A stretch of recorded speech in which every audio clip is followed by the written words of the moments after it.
Things to do in your college life. உங்கள் crush கிட்ட நீங்கள் காலேஜ் முடியறதுக்குள்ள மறக்காமல் பேசிடுங்க. அண்ட் ஆல்சோ உங்களோட பிளேஸ்மெண்ட் டிபார்ட்மெண்ட்டை நீங்கள் ப்ராப்பராக யூஸ் பண்ணி நல்ல கம்பெனியில் ப்ளேஸ் ஆயிருங்க. இந்த மாதிரி கிளீஷேவான டாபிக் நான் எதையுமே நான் இந்த வீடியோவில் பேச போகிறதில்ல. ஏன்னா ஆல்ரெடி இந்த விஷயம் எல்லாத்தையும் மற்ற கிரியேட்டர்ஸ் பேசிட்டாங்க. பட் மற்ற கிரியேட்டர்ஸ் பேசாத அவுட் ஆஃப் தி பாக்ஸில் இருக்க ஒரு சில விஷயத்தில் யூனிக்காக என்னென்ன இருக்கோ நான் அதை இந்த வீடியோவில் பேசணும்னு நினைக்கிறேன். So this is Kaviyarasan Raj. I am back with another video. So first thing, காலேஜுக்கு போங்க. பின்ன என்ன அட்மிஷன் போட்டு காலேஜுக்கு போகாமையா இருப்பாங்க அப்படின்னு சொல்லி நினைக்காதீங்க. நான் இங்கே மென்ஷன் பண்ண ஒரு விஷயம், காலேஜ் லைஃப் எல்லாத்துக்கும் சேமா இருக்காது. ஒரு சிலருக்கு பாசிட்டிவாக இருக்கிறதுக்கான சான்ஸ் இருக்கு, மேபி ஒரு சிலருக்கு நெகட்டிவாக இருக்கிறதுக்கான சான்சஸும் இருக்கு. அப்படி நெகட்டிவாக இருக்கிறதுக்கான ரீசன்ஸும் நிறையா இருக்கலாம். உங்களுக்கு வர ஸ்டாஃப்ஸ் இல்லை ஸ்பெஷலைசேஷன் பிடிக்காம, ஃப்ரெண்ட்ஸ் ட்ராவலிங் பிடிக்கல, ட்ரெஸ் கோடு, ஃபோன் யூஸ் பண்ண முடியல, இப்படி என்ன ரீசனாக வேணாலும் இருக்கலாம். ஸோ எவ்வளோ நெகட்டிவாக ஃபீல் ஆனாலும் காலேஜுக்கு போங்க. ஏன் நான் இந்த ஒரு விஷயத்த சொல்கிறேன்னா, நீங்கள் காலேஜ் பாஸ் அவுட் ஆனதுக்கப்புறம் ஒரு 2 to 3 இயர்ஸ்க்கு அப்புறம் நீங்கள் திரும்பி பார்த்தீங்கன்னா உங்களுக்கு ரிமைண்ட் பண்ணுறதுக்கு எந்த ஒரு மெமரிஸும் இல்லாமல் போயிடும். இப்போ உங்களுக்கு நெகட்டிவாவோ இல்லை ரொம்ப வேர்ஸ்டாவோ தெரிகிற ஒரு விஷயம் கொஞ்சம் வருஷம் கழித்து நீங்கள் திரும்பி பார்க்கும்போது உங்களுக்கு அது ஒரு மெமரிஸாக மாறதுக்கான சான்சஸ் கூட இருக்குது. ஸோ அதுக்காக நான் உங்களுக்கு பிடிக்காத கிளாஸ் ரூமில் போய் எப்போவுமே உட்காருங்க, உங்களை ஸ்ட்ரெஸ் பண்ணிக்கோங்க அப்படிலாம் நான் சொல்லவே இல்லை. ஸோ அப்படி உங்களுக்கு கிளாஸ் ரூமில் இருக்கிறதே பிடிக்கல அப்படின்னா ஸோ காலேஜுக்குள்ளே நிறைய எக்ஸ்ப்ளோர் பண்ணுங்க. ஸோ அதுக்காக நான் உங்களை பங்க் பண்ணுங்கன்னு நான் சொல்லவே இல்லை, லைட்டாக. ஸோ ஏன் நான் இந்த ஒரு விஷயத்த சொல்கிறேன்னா, உங்களுக்கு நெகட்டிவாக ஃபீல் ஆகுது அப்படின்னா நீங்கள் ஃபர்ஸ்ட் பண்ணுற ஒரு விஷயம் என்னவாக இருக்கும்னா, காலேஜுக்கு அதிகமாக லீவ் எடுப்பீங்க. அந்த ஒரு மிஸ்டேக்கை பண்ணாதீங்க. முடிஞ்ச அளவுக்கு உங்களோட ப்ரெசன்ஸ் காலேஜில் இருக்க மாதிரி பார்த்துக்கோங்க. And second thing, networking. நீங்கள் இன்ட்ரோவர்ட்டுன்னு சொல்லிட்டு உங்களோட சர்க்கிளை நீங்களே கம்மி பண்ணிட்டு அதிகமாக யார்கிட்டே பேசாமல் இருக்காதீங்க.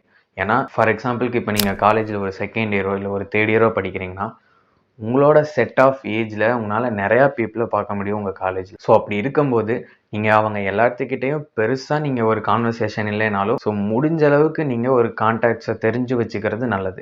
ஏன் நான் அப்படி சொல்கிறேன்னா, நீங்கள் நிறையா பேர்த்துக்கிட்ட அந்த மாதிரி நீங்கள் கம்யூனிகேட் பண்ணும்போது different set of ideas, different set of mind செட்டை உங்களால் கண் கூட பார்க்க முடியும். ஸோ அந்த விஷயம் எல்லாமே உங்களுக்கு இப்போ இல்லைனாலும் ஃப்யூச்சரில் உங்களுக்கு யூஸ் ஆகிறதுக்கான சான்சஸ் இருக்குது. நீங்கள் இப்போ மீட் பண்ணுற ஒரு பர்சன் நீங்கள் ஃப்யூச்சரில் ஒரு ஸ்டார்ட் அப் ஆரம்பிக்கும் போதோ இல்லை எனி கைண்ட் ஆஃப் பிஸ்னஸ் நீங்கள் பண்ணும்போதோ உங்களுக்கு ஹெல்ப்ஃபுல்லாக இருக்கிறதுக்கான சான்சஸ் நிறையாவே இருக்குது. காலேஜ் அப்படிங்கிறது ஒரு மிகப்பெரிய நெட்வொர்க்கிங் டூல்.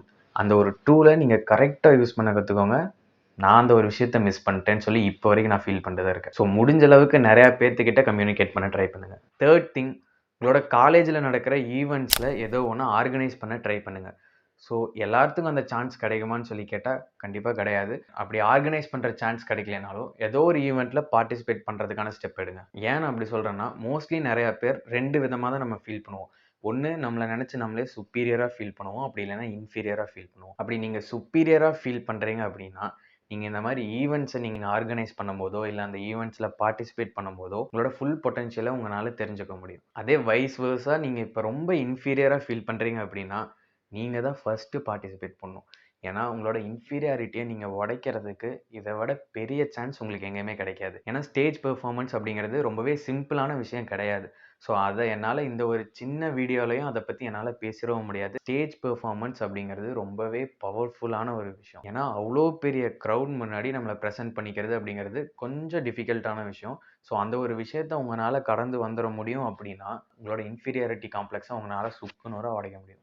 ஃபைனல் திங், இது ஒரு பாயிண்ட் கிடையாது, பட் இது ஒரு போனஸ் ஃபேக்டாக கூட நீங்கள் வச்சுக்கோங்க. நீங்கள் ஸ்கூல் முடிச்சு வெளியே வரீங்கன்னா அட் தி டைம் ஆஃப் ஸ்கூலிங்கில் உங்களோட மேக்ஸிமம் எய்ம் என்னவா இருக்குன்னு சொல்லி பார்த்தீங்கன்னா, ஒரு நல்ல மார்க் ஸ்கோர் பண்ணணும், நம்ம காலேஜில் பிளேஸ் ஆகிறதுக்கு தகுந்த மாதிரி மார்க் ஸ்கோர் பண்ணணும் அப்படிங்கிறதா உங்களோட எய்மாக இருக்கும். அப்படி இருக்கப்ப உங்களுக்கு பெருசாக ரெஸ்பான்சிபிலிட்டி எதுவுமே இருக்காது. இதே நீங்கள் காலேஜ் லைஃப் அப்படின்னு சொல்லி பார்க்கும்போது இது கம்ப்ளீட்லி டிஃப்ரெண்ட். நீங்கள் ஸ்கூல் முடிச்சதுக்கப்புறம் காலேஜ் வருவீங்க, பட் நீங்கள் காலேஜ் முடிச்சிட்டிங்கன்னா உங்களோட லைஃப்பில் நீங்கள் என்டர் ஆவீங்க. ஸோ அப்படி இருக்கும்போது உங்களுக்கான ரெஸ்பான்சிபிலிட்டியும் அதிகமாயிரும். அண்ட் ஆல்சோ நீங்கள் உங்களோட லைஃபுக்கான ஒரு சில விஷயத்த நீங்கள் காலேஜ் படிக்கும்போது இம்ப்ளிமெண்ட் பண்ணி உங்களை நீங்களே அப்டேட் பண்ணிக்க வேண்டியதாக இருக்கும். முடிஞ்ச அளவுக்கு உங்களோட ஸ்கில் செட்டை வளர்த்துக்கோங்க. அண்ட் ஆல்சோ உங்களுக்கு எந்த ஒரு விஷயம் இன்ட்ரெஸ்டாக இருக்கோ அந்த ஒரு விஷயத்த உங்களோட ஃபீல்டாக சூஸ் பண்ணுறதுக்கு என்னென்ன விஷயம் பண்ண முடியுமோ அதெல்லாம் நீங்கள் ட்ரை பண்ணுங்கள். So that's it. உங்கள்கிட்ட சொல்லணும்னு நினச்ச விஷயத்த நான் சொல்லிட்டேன். இதில் பேலன்ஸ் ஒரு சில விஷயம் இருக்குது, அதை நான் இன்னொரு வீடியோவில் கண்டிப்பாக நான் சொல்கிறேன். ஸோ இதே மாதிரி இன்னொரு வீடியோவில் உங்களை சந்திக்கிறேன். Until then bye from